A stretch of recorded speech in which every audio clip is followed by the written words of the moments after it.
NCRB के ताजा आंकड़ों के अनुसार राजधानी दिल्ली को लेकर कई अहम तथ्य सामने आए हैं। क्या कहते हैं वो तथ्य? इस पर बात करने के लिए हमारे साथ मौजूद हैं दिल्ली पुलिस के पूर्व अधिकारी वेद भूषण जी। सर, बहुत बहुत स्वागत है आपका नवोदय टाइम्स के डिजिटल प्लेटफॉर्म नमस्कार पर। तरुण जी। सर, जो एनसीआरबी के आंकड़े आए हैं खासकर दिल्ली को लेकर, क्या कहते हैं वो?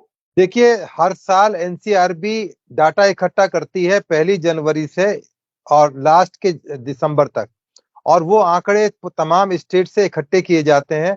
जो असल में आंकड़े होते हैं वो लिए जाते हैं जिन पर एफआईआर दर्ज होती है। उन आंकड़ों का विश्लेषण किया जाता है और उन आंकड़ों को रिलीज किया जाता है, जिससे कि तमाम स्टेट की पुलिस, सेंट्रल गवर्नमेंट और तमाम इंटरेस्टेड ग्रुप्स हैं, चाहे वो मीडिया है, चाहे हम और आप जैसे लोग हैं, उन तमाम चीजों से स्टडी कर सकें, आकलन कर सकें कि समाज में क्या स्थिति है, किस स्टेट में क्राइम की क्या स्थिति है। जैसे आपने दिल्ली का नाम लिया, तो दिल्ली में क्राइम की जो फिगर है वो अलग ढंग बताती है। आप उसको बिहार से कंपेयर करें, वहाँ अलग तरह का क्राइम है। आप केरल में जाएं, वहाँ अलग तरह का क्राइम है। तो ये सरकार को और देश को सोचने के लिए एक मौका देती है कि आप अपनी स्ट्रेटेजी को चेंज करें, कानून को चेंज करें, बदलाव करें, जिससे कि अपराधों पर अंकुश लगाया जा सके और उनको कम किया जा सके। इसी क्रम में जैसा आप देख रहे हैं कि पार्लियामेंट सेशन में उम्मीद है कि नए कानून लागू किए जाएंगे, नया एक्ट पास किया जाएगा। तो इसी क्रम में सरकारें तमाम इन आंकड़ों का विश्लेषण करती हैं और उस आधार पर निर्णय लेती हैं कि किन आंकड़ों से क्या हम लेसन ले सकते हैं, क्या सीख लग सकते हैं, और विदेशों में किस तरह से इन चीजों को कंट्रोल करने के लिए कोशिश की जाती है। जहां तक दिल्ली का आंकड़ा है वो बड़ा चौंकाने वाला है, क्योंकि जिस तरह से साइबर क्राइम में बहुत जबरदस्त उछाल देखा गया है, तो इसलिए कोशिश की जा रही है कि जहां से ये क्राइम होता है, ये मोस्टली झारखंड और वेस्ट बंगाल, उड़ीसा से होता है। तो भारत सरकार ने वहां पर अपना जो कुछ पुलिस के ऑफिसर से परमानेंट स्टेशन कर दिए हैं कि जहां से वो ओरिजिनेट होता है आर्थिक जो साइबर क्राइम है, उसको चेक किया जा सके, उन लोगों को गिरफ्त में लाया जा सके कानून की। अब जहां तक वुमेन के जो डाटा में उछाल आया है दिल्ली के अंदर, उसके लिए कई कारण जिम्मेदार हैं, क्योंकि उनका तमाम आकलन करना पड़ेगा। इसके लिए पुलिस या सरकार एकदम से जोशी नहीं, बहुत सारी चीजें ऐसी हैं जिनके बारे में एनालिसिस करने की जरूरत है। कुछ चीजें आर्थिक आधार से जुड़ी होती हैं, कुछ सामाजिक परिवेश से जुड़ी होती हैं, कुछ धर्म से जुड़ी होती हैं। तो ये जो महिलाओं के प्रति जो अपराध बढ़ रहे हैं, डोमेस्टिक वायलेंस बढ़ रही है, क्योंकि अब मॉडर्नाइजेशन का, डिजिटल का टाइम है।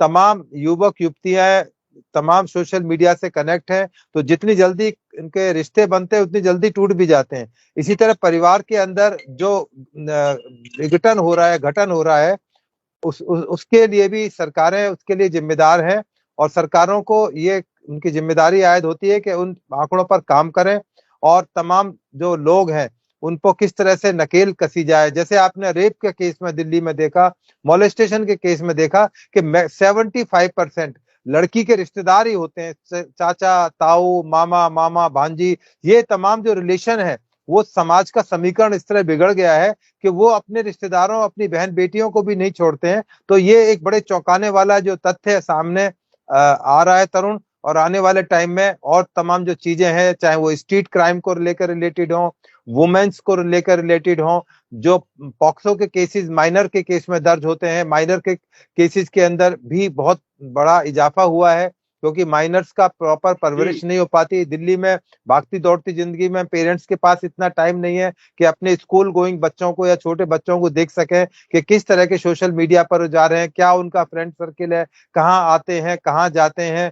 तो ये तमाम चीजें सरकारों के लिए, हमारे आप जैसे लोगों के लिए, तमाम मीडिया के लिए एक सोचने के लिए एक विषय है कि कैसे इन आंकड़ों का हम एनालिसिस करके उनका उपाय ढूंढें, कोई रास्ता ढूंढें जिससे कि कंट्रोल किया जा सके। सर, क्योंकि एनसीआरबी ने पूरे देश के आंकड़े जारी किए हैं, लेकिन जो चौंकाने वाली बात यह है कि अपराध में राजधानी दिल्ली, जो कि देश की राजधानी है, वो सबसे आगे है। हाँ, देखिए, ये दिल्ली जो देश की राजधानी है, ये कॉस्मोपॉलिटन सिटी है, मेट्रोपॉलिटन नहीं, उससे भी बड़ा शहर है। पूरे वर्ल्ड के लोगों का यहाँ पर एम्बेसीज हैं, उनके कॉन्सुलेट्स हैं, तमाम एमएनसीज के यहाँ पर ऑफिस हैं।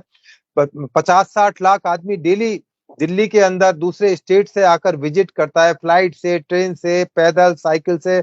यूपी यूपी, हरियाणा, राजस्थान, तमाम स्टेट से यहाँ पर लोग नौकरी करने के लिए, बिजनेस करने के लिए, कारोबार करने के लिए यहाँ पर आते हैं और बहुत सारा क्राइम यहाँ छोड़ जाते हैं अपने पीछे से। या तो वो खुद भुक्तभोगी होते हैं क्राइम के, या वो अपराध यहाँ दिल्ली में आकर करते हैं और यहाँ से मौका देखकर वो निकल जाते हैं। तो यहाँ पर इस तरह से दिल्ली के अंदर जो क्राइम में वृद्धि है, और चूंकि यहाँ पर जो पॉपुलेशन का इन्फ्लेक्स बहुत ज्यादा है, करोड़ों में लोग यहाँ पर रहते हैं, तो और पुलिस की जो संख्या है वो बहुत कम है, तो वो भी बहुत सारी चीजें सरकार को आगाह करती हैं कि इसमें और वृद्धि की जाए, सीसीटीवी फुटेज ज्यादा लगाए जाए, अवेयरनेस प्रोग्राम चलाए जाए कि लोग क्राइम में ना झांसे में आ जाएं। किस तरह से आजकल साइबर क्राइम बढ़ रहा है, एआई का देखा आपने, आर्टिफिशियल इंटेलिजेंस, किस तरह से उसका मिसयूज होने की संभावना है, उस पर भी कानून बनाए जाने की सरकार एक कोशिश कर रही है कि उस पर एक नया कानून लाया जाए, क्योंकि जो आईटी एक्ट है वो बहुत पुराना हो चुका है और उसमें सजा का प्रोविजन कम है, तो इसका फायदा उठाकर अपराधी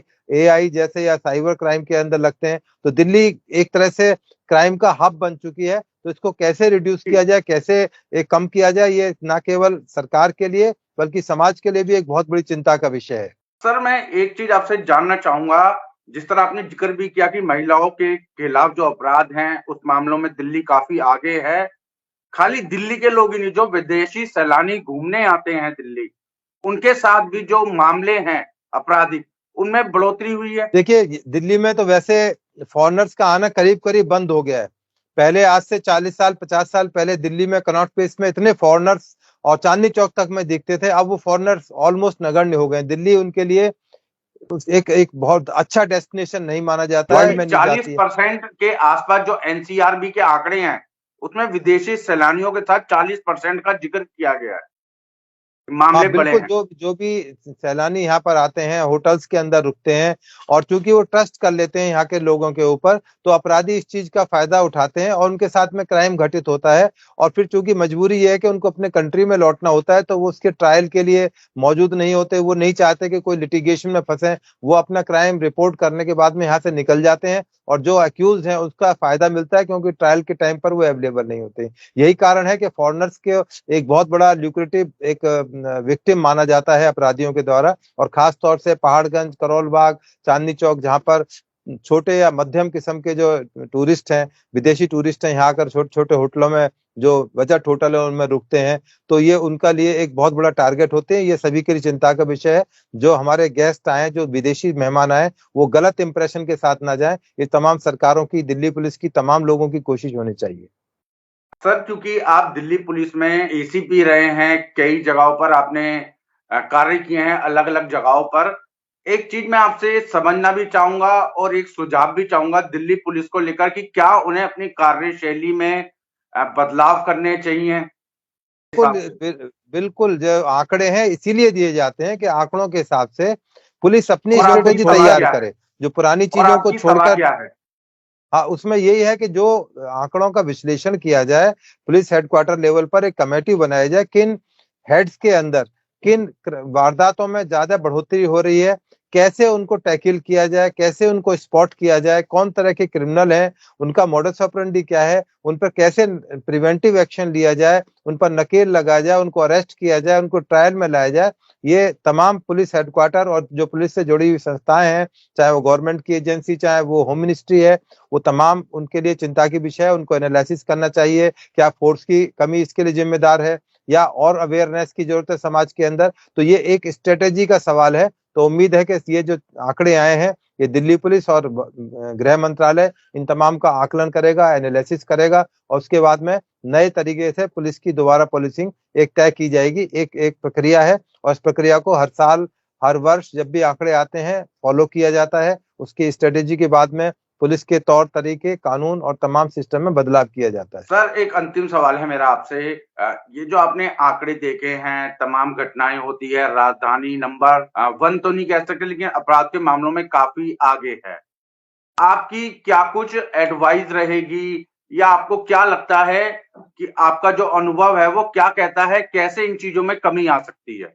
देखिए, सबसे ज्यादा जो क्राइम है वो स्ट्रीट क्राइम है। क्योंकि सड़क के ऊपर जो तमाम आवागमन, आना जाना, ट्रेन, हवाई जहाज, बस, पैदल, जो पॉपुलेशन का इन्फ्लक्स है वो रोड पर ज्यादा है। तो कोई ऐसी स्ट्रेटेजी, स्ट्रॉन्ग स्ट्रेटेजी के साथ पुलिस को नए तरीके से काम करना होगा कि जो स्ट्रीट क्राइम में हो रहे हैं कैसे उनको कम किया जाए, क्योंकि सबसे ज्यादा इफेक्टेड एक आम आदमी होता है जिसके साथ चोरी, झपट, एक्सीडेंट और तमाम तरह के अपराध सड़कों पर होते हैं, गलियों के अंदर होते हैं। वो एक चिंता का विषय है। तो उसको कर्व करने के लिए ज्यादा से ज्यादा सीसीटीवी फुटेज लगाए जाए, जो बडिंग क्रिमिनल्स हैं उनको आइडेंटिफाई किया जाए, और जो क्रिमिनल्स जो भागे हुए हैं, रन अवे हैं, प्रोक्लेम्ड ऑफेंडर हैं, कैसे उनको ट्रेस किया जाए, कैसे उनको ट्रायल में फिक्स किया जाए, कैसे उनको कन्विक्शन इंश्योर की जाए, साइंटिफिक इन्वेस्टिगेशन की जाए, तमाम एविडेंसेस कलेक्ट किए जाए उनके खिलाफ में। तो ये एक प्रक्रिया है और उम्मीद है कि दिल्ली पुलिस चूंकि एक प्रोफेशनल फोर्स है और राजधानी की प्रीमियर फोर्स है, एक मॉडल के रूप में पूरे हिंदुस्तान की पुलिस उनको फॉलो करती है। तो उम्मीद है कि आने वाले समय में दिल्ली पुलिस अपने कार्य के क्षेत्र में बदलाव करेगी और बहुत अच्छी पहल के साथ में दिल्ली की जनता को नए रूप में दिल्ली पुलिस को देखने को मिलेगा। बहुत बहुत शुक्रिया सर, नवोदय टाइम्स के डिजिटल प्लेटफॉर्म से बात करने के लिए। नमस्कार।